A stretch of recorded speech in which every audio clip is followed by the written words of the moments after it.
नमस्कार। कल हमने भारत के भूगोल में पहला चैप्टर स्थिति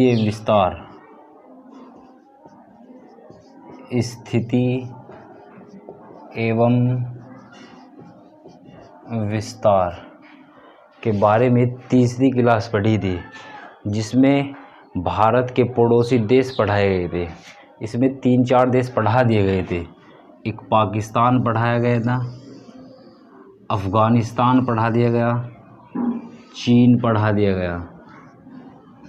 चीन के बाद में नेपाल भी पढ़ा दिया गया।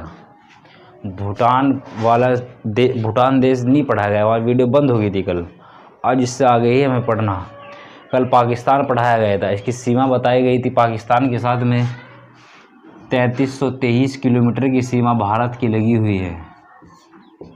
पाकिस्तान के साथ में 3323 किलोमीटर की सीमा लगी हुई है, जिसमें 3 राज्य 2 केंद्र शासित प्रदेश सीमा बनाते हैं।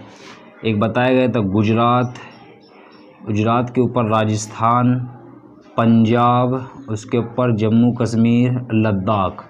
2 केंद्र शासित प्रदेश 3 राज्य सीमा बनाते हैं। दूसरा पढ़ाया गया था अफ़गानिस्तान के साथ में सबसे कम सीमा मात्र 106 किलोमीटर की सीमा लगी हुई है, लद्दाख की ये पढ़ाया गया था। इसके बाद चीन पढ़ाया गया था। चीन के साथ में 3488 किलोमीटर की सीमा लगी हुई है, जिसमें 4 राज्य, 1 के शासित प्रदेश लद्दाख, हिमाचल प्रदेश, उत्तराखंड, इधर सिक्किम बताया गया था। सिक्किम के बाद में अरुणाचल प्रदेश, ये सीमा बनाए गए थे, ये पढ़ाया गया था। इसके बाद नेपाल लिखवाया गया था। नेपाल 1751 किलोमीटर की दूरी बना रहा था, 1751 किलोमीटर। इसके बाद 5 राज्य उत्तराखंड, उत्तर प्रदेश, बिहार, पश्चिम बंगाल, सिक्किम सीमा बना रहे थे। आज हमें इससे आगे ही पढ़ना था। भूटान देश पे हम आगे थे पढ़ते हुए, भूटान। आज इससे आगे ही लिखेंगे अगला देश भूटान। स्थिति एवं विस्तार में पड़ोसी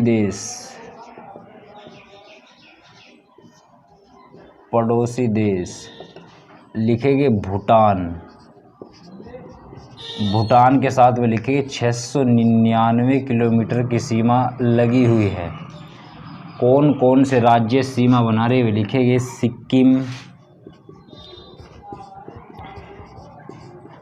सिक्किम के बाद में दूसरे राज्य का नाम लिखेंगे।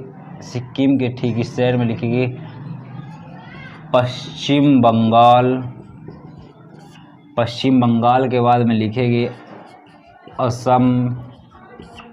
असम के बाद में लिखेंगे अरुणाचल प्रदेश।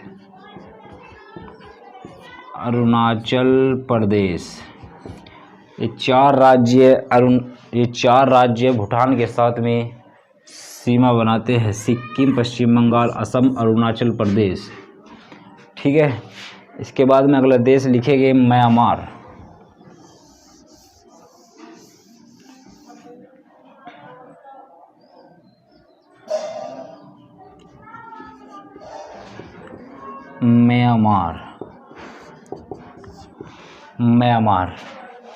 पहले इसका नाम था बर्मा, राजधानी थी रंगून, अब नाम म्यांमार हो गया इसका। लिखेंगे म्यांमार। 1643 किलोमीटर की सीमा लगी हुई है भारत के साथ में। 4 राज्य सीमा बनाते हैं। पहला लिखेंगे पूर्वोत्तर भारत की, ठीक इस शहर में बसे हुए अरुणाचल प्रदेश, नागालैंड, मणिपुर, मिजोरम। अरुणाचल प्रदेश, नागालैंड, मणिपुर, मिजोरम, ये 4 राज्य सीमा बनाते हैं। अरुणाचल प्रदेश, नागालैंड, मणिपुर, मिजोरम। अगला देश लिखेंगे बांग्लादेश।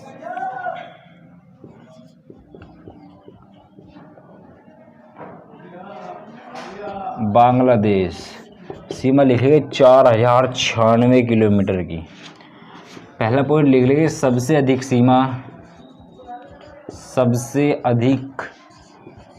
सीमा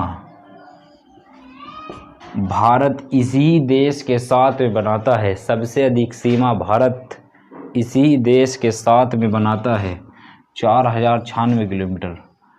कौन कौन से राज्य सीमा बनाते हैं? पहला लिखेंगे पश्चिम बंगाल, इस साइड से पश्चिम बंगाल। उसके ऊपर लिखेंगे असम, असम के ठीक है एक राज्य लिखेंगे अरुणाचल और मेघालय।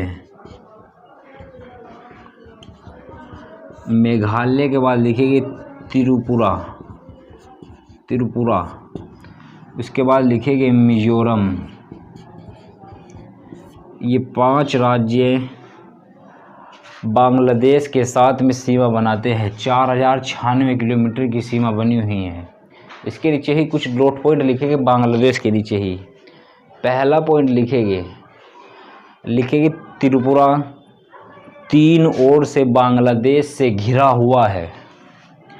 त्रिपुरा 3 ओर से बांग्लादेश से घिरा हुआ है। त्रिपुरा 3 ओर से बांग्लादेश से घिरा हुआ है। दूसरा पॉइंट लिखेंगे त्रिपुरा एवं बांग्लादेश के बीच की सीमा को शून्य रेखा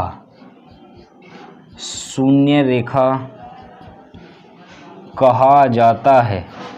त्रिपुरा बांग्लादेश की सीमा को शून्य रेखा कहा जाता है।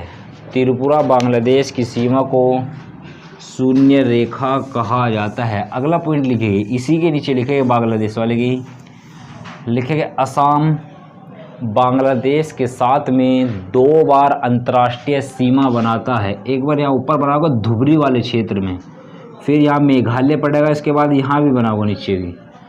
2 बार अंतर्राष्ट्रीय सीमा बनाता है, 2 बार अंतर्राष्ट्रीय सीमा बनाता है असम। एक पॉइंट और लिखेंगे मेघालय 3 ओर से असम से घिरा हुआ है। मेघालय 3 ओर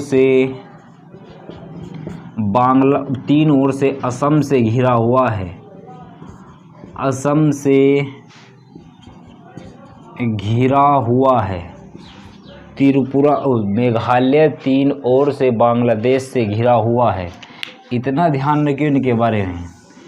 कैक देश लगे हुए थे भारत से, पहला पाकिस्तान, अफ़गानिस्तान, चीन, नेपाल, भूटान, म्यांमार, बांग्लादेश।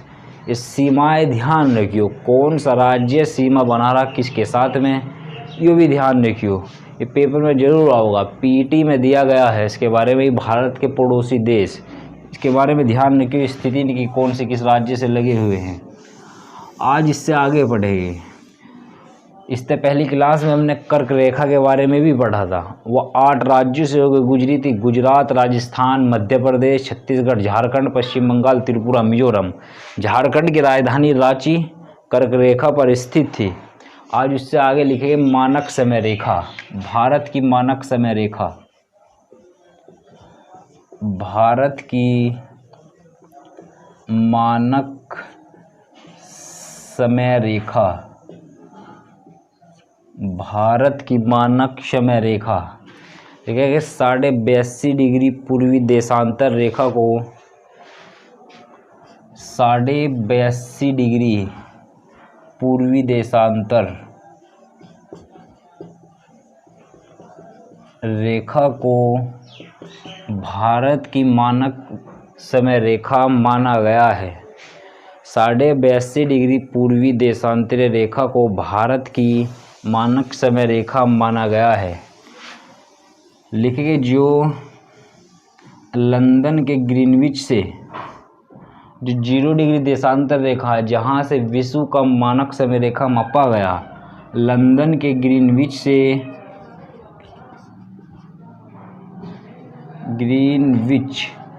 5.5 घंटे आगे है।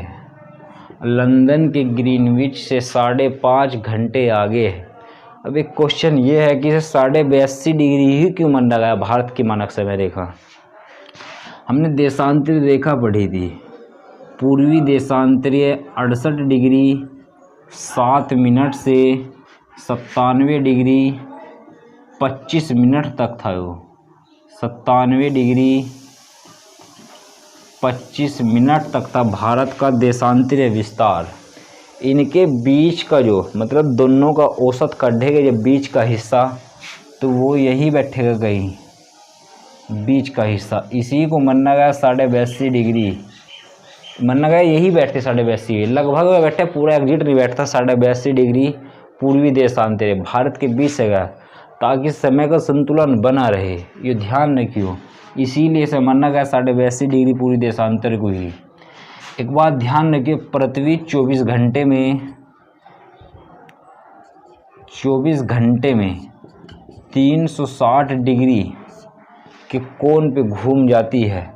अगर हम 24 घंटे में देखेंगे, 24 घंटे में 360 डिग्री घूम रही पृथ्वी, 360 डिग्री घूम रही 24 घंटे में। 24 घंटे में मिनट कितनी होगी, इसमें 24 में गुना पड़नी पड़ेगी 60 की, गुना करी तो कितना आ गया 6 चौक 24, 2 6 दूनी 12 2 14, 1440, 360 डिग्री घूमने में 1440 मिनट का समय लगा। 1 डिग्री घूमने में पृथ्वी को इस तरह से भाग दी जाएगी जो, तो आओगा 4 डिग्री 4 मिनट। पृथ्वी को 1 डिग्री घूमने में 4 मिनट का समय लगता है। अब अगर हम इन्हें देखेंगे 97 और 97 डिग्री 25 मिनट, 68 डिग्री 7 मिनट, इन दोनों के बीच का जो हिस्सा लगभग 30 डिग्री बैठेगा। 30 डिग्री 1 डिग्री घूमने में 4 मिनट का समय लग रहा था, समय बैठ रहा 30 डिग्री। जब 30 डिग्री में 4 मिनट की गुना की जाएगी कितना आ जाएगा 120 मिनट, लगभग 120 मिनट, लगभग नहीं पूरे 2 घंटे। अगर अरुणाचल प्रदेश में सुबह 7 बजे सूर्य दिखाई दिया, तो यहाँ गुजरात में समय 2 घंटे बाद 9 बजे दिखाई देगा। इधर 7 बजे अगर दिखाई दे तो इधर 9 बजे दिखाई देगा। ये ध्यान रखिए, दोनों में अंतर बैठ रहा। 1 डिग्री घूमने में, इसे इम्पोर्टेंट लिख लियो भाई, 1 डिग्री घूमने में पृथ्वी को 4 मिनट का समय लगता है। 1 डिग्री घूमने 4 मिनट का लगा, 30 डिग्री घूमने में 120 मिनट का लगेगा। 120 मिनट घूमने में 120 का 2 घंटे। अगर अरुणाचल प्रदेश में 7 बजे सूर्य दिखाई दिया तो गुजरात में 9 बजे दिखाई देगा। इतना ध्यान रखियो। मानक समय रेखा 5.5 घंटे आगे कैसे हो, 82.5 डिग्री हाँ पता, 1 डिग्री घूमने में पृथ्वी को 4 मिनट का समय लग रहा था। 1 डिग्री घूमने में 4 मिनट का, 82.5 की जब गुना की जाए कितना हो जाएगा, 2 दूनी 4 1 5, 165/2 डिग्री गुना करेंगे 4 से, 2 से कटा 2 आ गया, गुना करिए 330 मिनट आ गई, 330 मिनट। इसे अब भाग जाएगी 60 से, 0 कट गई 56 30, 5 घंटे 30 मिनट, 5.5 घंटे ही बैठेगा 82.5 के हिसाब से। तो 0 डिग्री से पूर्व में तो आगे है भारत, 0 डिग्री के पूर्व में है तो आगे है भारत, पीछे होता तो पश्चिम में होता, पीछे होता, आगे है 5.5 घंटे भारत। अब ध्यान रखिए रेखा गई कहाँ से, लिखिए उत्तर प्रदेश में इलाहाबाद के नैनी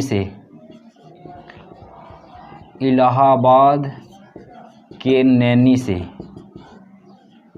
यही से भारत का मानक समय रेखा मापा गया है, इलाहाबाद के नैनी से ही। कैक राज्यों से होकर गुजरा है तो वो भी लिखेंगे 5 राज्यों से। पहला लिखेंगे, अब उत्तर प्रदेश से जा रही इलाहाबाद में तो यूपी तो पहला होगा ही, यूपी के ठीक नीचे लिखेंगे एमपी, मध्य प्रदेश के नीचे लिखेंगे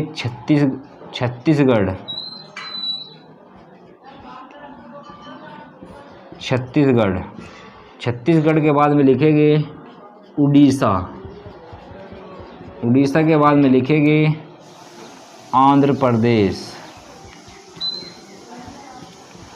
आंध्र प्रदेश, यूपी, एमपी, छत्तीसगढ़, उड़ीसा, आंध्र प्रदेश।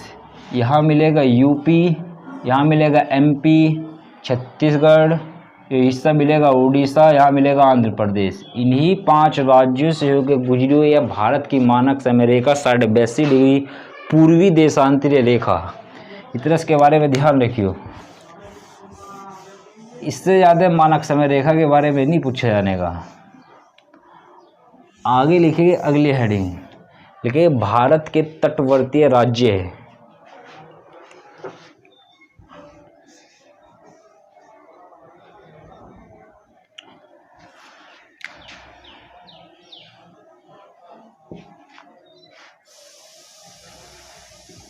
भारत के तटवर्तीय राज्य, कैक राज्य तट पर स्थित है।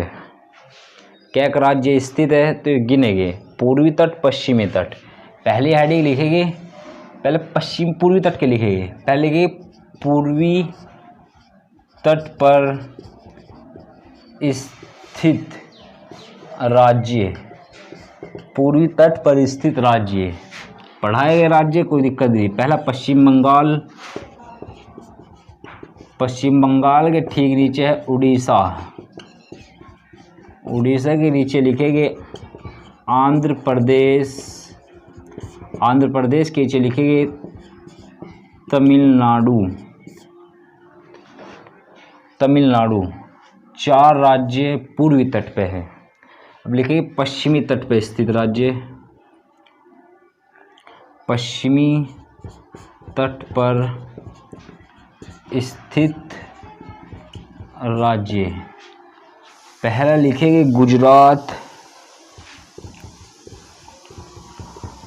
गुजरात के बाद में लिखेंगे महाराष्ट्र, महाराष्ट्र के बाद में लिखेंगे गोवा, गोवा के नीचे लिखे कर्नाटक,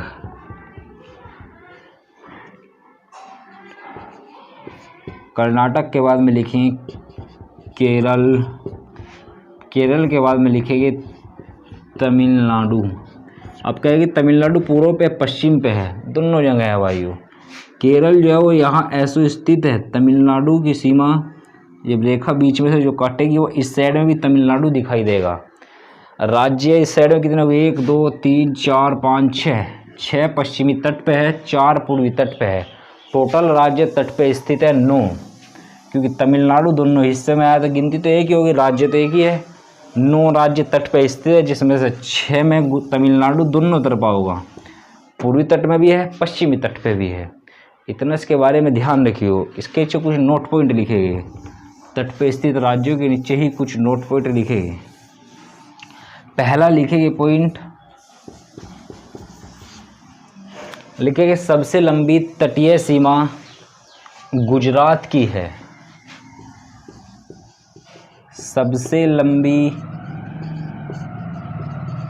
तटीय सीमा गुजरात की है, सबसे लंबी तटीय सीमा गुजरात की है। ये ध्यान रखिए, पेपर में कम पूछेगा, जो सबको पता है सबसे लंबी गुजरात की है। दूसरे नंबर पे लिखेंगे आंध्र प्रदेश और तीसरे पे तमिलनाडु। इन दोनों को जरूर ध्यान रखियो। पहले नंबर पे तो गुजरात है, दूसरे नंबर पे लिखेंगे आंध्र प्रदेश, तीसरे पे लिखेंगे तमिलनाडु। अब इसके नीचे लिखेंगे सबसे कम या सबसे कम लंबी या सबसे कम लंबाई की तटीय सीमा किस राज्य की है, उसका नाम लिखेंगे गोवा। गोवा, इसकी सीमा सबसे कम लंबी है, ये ध्यान रखियो। गुजरात की सबसे ज़्यादा है, आंध्र प्रदेश दूसरे पे, तीसरे पे तमिलनाडु, सबसे छोटी गोवा की है। आगे लिखिए अगला पॉइंट, अगली हेडिंग लिखेंगे, लिखेंगे क्षेत्रफल की दृष्टि से भारत के राज्य है। क्षेत्रफल, क्षेत्रफल की दृष्टि से भारत के राज्य। पहला पॉइंट लिखेंगे, लिखिए क्षेत्रफल की दृष्टि से सबसे बड़ा राज्य राजस्थान, सबसे बड़ा राज्य राजस्थान। दूसरे नंबर पे स्थान है एमपी का मध्य प्रदेश, तीसरे पे है महाराष्ट्र, चौथे नंबर पे यूपी का स्थान है। 2 जून 2014 से पहले, 2 जून 2014 से पहले यूपी 5वें स्थान पे था, यूपी 5वें स्थान पे था, आंध्र प्रदेश चौथे स्थान पे था, परंतु आंध्र प्रदेश का विभाजन हुआ 2 जून 2014 को, राज्य बना तेलंगाना। तेलंगाना राज्य बनने के बाद में यूपी चौथे स्थान पे आ गया। ये ध्यान रखियो क्षेत्रफल की दृष्टि से, ये तो सबसे बड़े राज्य क्षेत्रफल की दृष्टि से। सबसे छोटा राज्य लिखेंगे, सबसे छोटा राज्य, सबसे छोटे राज्य का नाम लिखेंगे गोवा। गोवा सबसे छोटा राज्य है, यहाँ स्थित है गोवा। महाराष्ट्र के, कर्नाटक के ठीक बॉर्डर पर दोनों के गोवा। ठीक है, अब लिखेंगे सबसे बड़ा केंद्र शासित प्रदेश क्षेत्रफल के हिसाब से, सबसे बड़ा केंद्र शासित प्रदेश, सबसे बड़ा केंद्र शासित प्रदेश क्षेत्रफल के हिसाब से सबसे बड़ा केंद्र शासित प्रदेश लिखेंगे अंडमान निकोबार द्वीप समूह, अंडमान निकोबार द्वीप समूह यहाँ स्थित है। पढ़ाया जाएगा अगला चैप्टर द्वीपों के बारे में ही पढ़ाया जाएगा, उससे पता लग जाए सबको। ध्यान रखिए सबसे ज़्यादा क्षेत्रफल इसका ही है, सबसे कम या सबसे छोटा क्षेत्रफल की दृष्टि से सबसे छोटा केंद्र शासित प्रदेश नाम लिखेंगे लक्षद्वीप।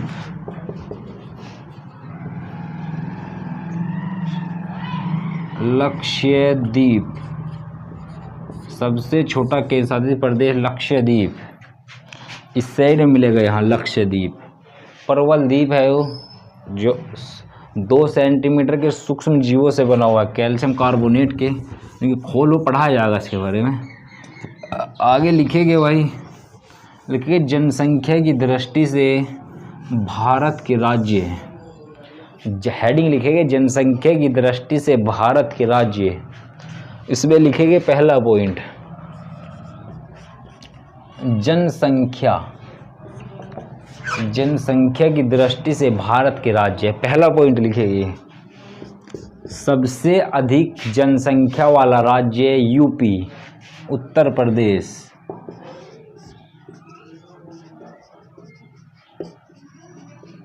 सबसे अधिक जनसंख्या वाला राज्य उत्तर प्रदेश यूपी। सबसे कम जनसंख्या वाला राज्य सिक्किम, सिक्किम सबसे कम में है। ये ध्यान रखियो केंद्र शासित प्रदेश में भी लिखेंगे सबसे अधिक जनसंख्या केंद्र शासित में,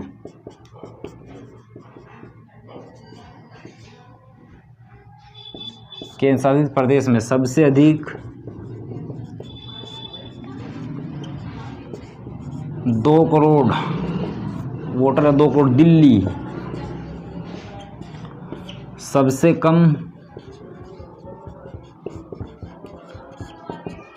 कम लिखेंगे लक्षद्वीप, सबसे कम लक्षद्वीप पर। सबसे अधिक दिल्ली में, सबसे कम लक्षद्वीप है केंद्र शासित प्रदेश में।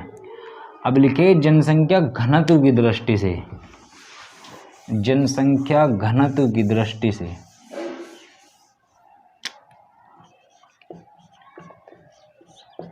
जनसंख्या घनत्व की दृष्टि से पहला पॉइंट लिखेंगे राज्य भी लिखेंगे। सर्वाधिक जनसंख्या घनत्व, सर्वाधिक जनसंख्या घनत्व लिखेंगे बिहार का। सबसे कम जनसंख्या घनत्व लिखेंगे आंध्र प्रदेश का। तीसरा पॉइंट लिखेंगे, अब लिखे केंद्र शासित प्रदेश में, केंद्र शासित में सबसे अधिक जनसंख्या घनत्व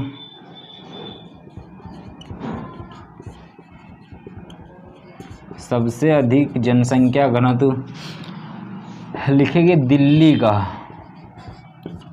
सबसे कम लिखेंगे लक्षद्वीप का, नहीं लक्षद्वीप का नहीं होने का, अंडमान का, अंडमान निकोबार द्वीप समूह का, अंडमान निकोबार द्वीप समूह का। इतना इसके बारे में ध्यान रखियो। हमने सीमा से लगे देश पढ़े थे, कल बताई गई थी स्थलीय सीमा की लंबाई 15,200 किलोमीटर, तटीय सीमा की लंबाई 6100 किलोमीटर, द्वीपों सहित तटीय सीमा की लंबाई 7,516.6 किलोमीटर, कुल लंबाई बताई गई थी 22,716.6 किलोमीटर। तट पर स्थित 9 राज्य, जिसमें 4 पूर्वी तट पे थे, 6 पश्चिमी तट पे थे। टोटल 9 राज्य थे, क्योंकि तमिलनाडु 2 उत्तर पर सीमा बना रहा था, पूर्वी में पश्चिम में भी। ऐसे ही हमने देश कौन कौन से भारत के साथ में सीमा बना रहे बताए गए थे। पाकिस्तान के साथ में सीमा बना रहा था गुजरात, राजस्थान, पंजाब, जम्मू कश्मीर, लद्दाख। उसके बाद अफगानिस्तान पड़ा गया, 106 किलोमीटर की सीमा लगी हुई थी, मात्र लद्दाख से लगी हुई थी। चीन पड़ा गया, 3488 किलोमीटर की सीमा लद्दाख के बाद में हिमाचल प्रदेश, उत्तराखंड, सिक्किम, अरुणाचल प्रदेश के साथ सीमा बना रहा था। उसके बाद नेपाल पड़ा गया, 1751 किलोमीटर की सीमा, उत्तराखंड, उत्तर प्रदेश, बिहार, पश्चिम बंगाल, सिक्किम के साथ में सीमा बनाई। उसके बाद में भूटान पड़ा गया, 699 किलोमीटर की सीमा लगी हुई थी, सिक्किम के साथ में पश्चिम बंगाल और असम, अरुणाचल प्रदेश। उसके बाद म्यांमार पड़ा गया, 1643 किलोमीटर की सीमा, 4 राज्य के साथ में सीमा बना रहा था, अरुणाचल प्रदेश के साथ में बना रहा था, नागालैंड, मणिपुर, मिजोरम के साथ में। उसके बाद बांग्लादेश पड़ा गया, 4096 किलोमीटर, सबसे लंबी सीमा इसी के साथ में लगी हुई थी। पश्चिम बंगाल, असम, मेघालय, त्रिपुरा, मिजोरम, इनके साथ में सीमा बना रहा था। तट पर स्थित राज्य बताए गए, सर्वाधिक तटीय लंबाई किसकी थी? गुजरात की थी, सबसे कम गोवा की थी, दूसरे नंबर पे सबसे ज़्यादा किसकी थी? आंध्र प्रदेश की थी, तीसरे नंबर तमिलनाडु की थी। इतना इसके बारे में ध्यान रखियो। हेडिंग लिखिए सीमा रेखाएं, सीमा रेखाएं, सीमा रेखाएं। सीमा रेखाएं मतलब किस देश के बीच की सीमा को क्या कहा जाए? भारत के साथ के पड़ोसी देश पढ़ाई जा रही भी, किस देश के साथ में भारत की कौन सी सीमा लगी, नाम क्या दिया जाए उसे? पहले लिखेंगे भारत पाकिस्तान, भारत पाकिस्तान, भारत पाकिस्तान। इनके बीच की रेखा को रेड क्लिफ रेखा कहा जाए, रेड क्लिफ, रेड क्लिफ रेखा, रेड क्लिफ रेखा। ये ध्यान रखिए, याद करना बहुत आसान है इसे। पाकिस्तान के साथ में भारत के सर्वाधिक युद्ध लड़े गए, सर्वाधिक खून वहीं बहाया जा, गोली चलाता ही रहा पाकिस्तान। ये ध्यान रखिए, तो इसीलिए रेड क्लिफ, खून बहाया जा, रेड और रंग, ये ध्यान रखिए, रेड क्लिफ रेखा। दूसरे लिखेंगे पाकिस्तान अफगानिस्तान, अफगानिस्तान, इसे लिखेंगे डूरंड रेखा। अफगानिस्तान पाकिस्तान आज़ादी से पहले 15 अगस्त 1947 से पहले यह रेखा भारत के और अफगानिस्तान के बीच में थी। 15 अगस्त 1947 से पहले यह रेखा भारत और अफगानिस्तान के बीच में थी। अब यह रेखा किसके बीच में? अब पाकिस्तान के, अफगानिस्तान के। अगली रेखा लिखेंगे भारत चीन के बीच में, इसका नाम है मैकमोहन रेखा, मैकमोहन रेखा। बात ध्यान रखें, मैकमोहन रेखा मात्र अरुणाचल प्रदेश में है, क्योंकि चीन यहीं लगा था। इस पर तो इसने कब्जा कर रखा तिब्बत पे। तिब्बत राजधानी लासा ब्रह्मपुत्र नदी के तट पर स्थित है। दलाई लामा यहीं के थे जो भारत में आ गए। अच्छा, भारत में दलाई लामा कहाँ निवास करे? धर्मशाला में, अरुणाचल प्रदेश में पड़ेगा धर्मशाला, वहीं पर निवास करे। ये ध्यान रखियो इसके बारे में, ठीक है। अरुणाचल प्रदेश में ही लगी हुई है मात्र इसकी सीमा। मैकमोहन रेखा अरुणाचल प्रदेश लिख लेंगे इसमें, अरुणाचल प्रदेश। ये सभी बॉर्डर पर नहीं लगी हुई है। कभी सोचो कि यहाँ सिक्किम में भी, यहाँ उत्तराखंड में भी, यहाँ हिमाचल में भी, यहाँ लद्दाख में नहीं भाई। इन पे इसने कब्जा किया यहाँ तिब्बत पे। चीन की सीमा सिर्फ यही लगी हुई थी, ये तो इस पर इसने कब्जा कर रखा तिब्बत पे सारे में। इतना ध्यान रखियो, भारत चीन के बीच में मैकमोहन रेखा थी, भारत पाकिस्तान के बीच में रेड क्लिफ रेखा थी, और अफगानिस्तान पाकिस्तान के बीच में डूरंड रेखा थी। इतना ध्यान रखियो। आगे लिखेगी कुछ नोट पॉइंट लगा के इसके नीचे ही लिखेगी, क्षेत्रफल की दृष्टि से सबसे बड़ा जिला भारत का, सबसे बड़ा जिला, सबसे बड़ा जिला नाम लिखेंगे इसका कच्छ, सबसे बड़ा जिला कच्छ। गुजरात का यहाँ पड़ेगा ऊपर वाले हिस्से में कच्छ, नीचे सौराष्ट्र वाला क्षेत्र पड़ेगा, ऊपर कच्छ है। सबसे बड़ा जिला यही है कच्छ। कच्छ के क्या चीज़ फेमस है? गधे, सुने भी होंगे गधे, कच्छ के गधे, जंगली गधे फेमस है यहाँ के। आगे लिखेंगे सबसे छोटा जिला, सबसे छोटा जिला, इसका नाम लिखेंगे माहे। ये केरल में है, केरल में तो स्थित है परंतु केरल का हिस्सा नहीं है। ये केंद्र शासित प्रदेश पांडिचेरी, पांडिचेरी का हिस्सा है। केंद्र शासित प्रदेश पांडिचेरी का हिस्सा है। पांडिचेरी जो केंद्र शासित प्रदेश है वो 3 राज्यों में विस्तृत है। इसे लिखवा दो यहीं से। जो केरल है, केरल में माहे, माहे। तमिलनाडु, तमिलनाडु में है कराईकल पांडिचेरी, कराईकल पांडिचेरी। आंध्र प्रदेश यनम, आंध्र प्रदेश में है यनम।